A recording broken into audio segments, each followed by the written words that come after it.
নয়, বাংলার মানুষ যেটা সব থেকে বেশি অপেক্ষা করছে সেটা হচ্ছে শিক্ষাতে উন্নয়ন এবং শিল্প।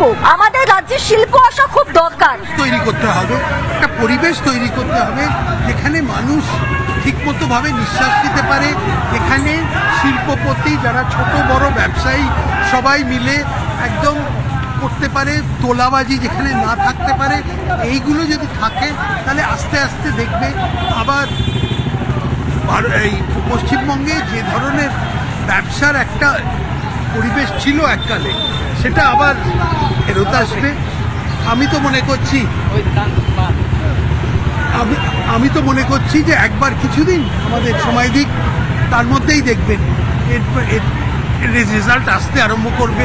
একটা ইমেজের প্রবলেম হয়ে গেছিল পশ্চিমবঙ্গের, সেটা সিঙ্গুরের পর থেকে সেই ইমেজটাকে শুধরাতে হবে।